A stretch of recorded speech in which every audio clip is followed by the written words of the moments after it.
नमस्कार फ्रेंड, एक बार आप सभी का फिर से स्वागत है। Friends, central bank of India ने एक सर्कुलर जारी करके 20 मई को एक सर्कुलर जारी किया जिसमें लिखा हुआ है कि staff on superannuation to be treated as deemed DSA of the bank. DSA means direct selling agent.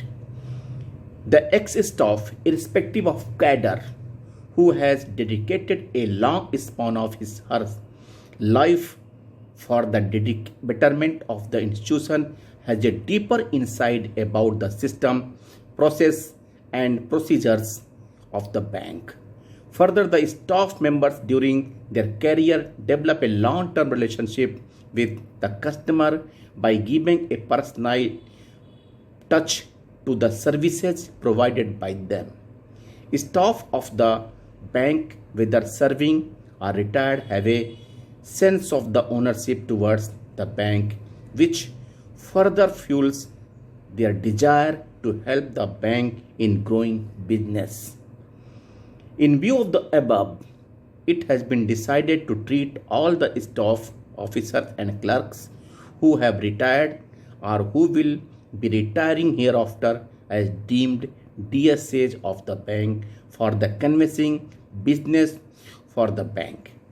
In line with the policy of DSA, that is, whichever business DSA is permitted to convey business for bank like mortgage, backed retail business, MSME, etc., and payment of the commission payout in the line with the commission payouts approved by the DSAs. यानी कि bank ने एक मौका दिया है हमारे retired साथियों को जो सुपरन्यूएट हो चुके हैं, उनको डीम्ड डीएसए मान लिया है। यानी कि अगर आप बिजनेस कन्वेंस करते हैं बैंक के इम्प्रूवमेंट के लिए, तो आपको जो डीएसए को कन्वेंसिंग के लिए कमीशन पेएबल होता है वो बैंक स्टाफ को दिया जाएगा। उसके पीछे ये धारणा है कि जो हमारे रिटायर्ड ऑफिशियल हैं उनको बैंक के साथ जो इमोशंस हैं और उनकी जो लॉन्ग टर्म सर्विसेज दिए हैं, उनके जो रिलेशंस कस्टमर के साथ पर्सनलाइज्ड टच बना हुआ है, उसको देखते हुए वो बैंक के बिजनेस कन्वेंस करने में हेल्प कर सकते हैं। और इसके लिए उन्होंने जो कुछ ऑपरेशनल गाइडलाइंस दी हैं सर्कुलर में, कुछ आपके एक इंश्योर्ड करने के लिए कहा कि पहला, ex staff as deemed DSA will be permitted to canvass business for the bank in line with the approved policy for DSA in the bank.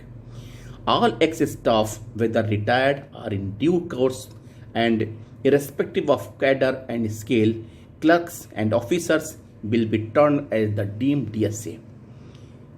Staff who has been dismissed, punished due to the act of fraud and given CRS will not be eligible to the act as DSA for the bank under the scheme. However, staff who has taken VRS will be entitled to the act as DSA for the bank under the scheme. Existing system of implementation in empanelment of the ex-staff as DSA by central office has been dispensed with from the date of this circular. Since ex-staff who have been dismissed, given CRS, punished due to fraud will not be deemed DSA under this scheme, hence it is imperative that initial scrutiny of the DSA application submitted by ex-staff done by the concerned regional offices where ex-staff submits application and upon approval enter the details in the marketing portal of the bank. और एक simple application format है जिस पे आपको अपने regional office apply करना है। फिर उसके बाद आपको जो कमीशन बैंक दे रही है वो भी एक रिस्पेक्टेबल है, यानी कि लगभग 1 करोड़ से नीचे का प्रपोजल 0.45% और उसके ऊपर का 0.60%। रिटेल बिजनेस के लिए अलग रेट है और कॉर्पोरेट बिजनेस के लिए अलग रेट्स है। वो सर्कुलर में निहित है।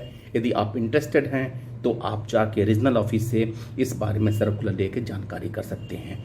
और इस बारे में एक सर्कुलर और भी जारी हुआ है तो जोनल हेड्स और रीजनल हेड्स के बारे में कि veteran connect organizing meeting with the ex-staff retiree in their regions and apprising them about the incentive scheme for the mobilization of loan proposals. वो वेटरन कनेक्ट में आपको डिटेल में regional office zonal office द्वारा आपको बताया जाएगा कि कैसे क्या करना है। और यदि आप इसके लिए इंटरेस्टेड हैं तो आप एक सिंपल फॉर्मेट जो है उस पर अप्लाई कर सकते हैं।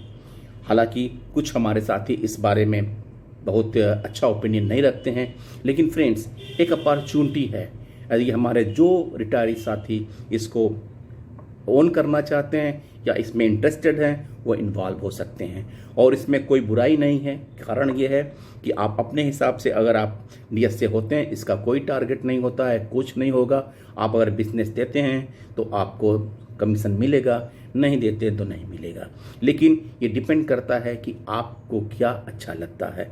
ये मेरे ख्याल से इसमें किसी का कोई जोर जबरदस्ती नहीं है, इसलिए हम इस स्कीम को इसको पॉजिटिव वे में लेके और जो भी हमारे साथी इंटरेस्टेड है उसको अप्लाई कर सकते हैं। एक तरह से ये आपके इंगेजमेंट का कंस्ट्रक्टिव इंगेजमेंट हमारे रिटायरी साथी का हो सकता है with the remuneration. Thank you friends, फिर मिलते हैं, नमस्कार।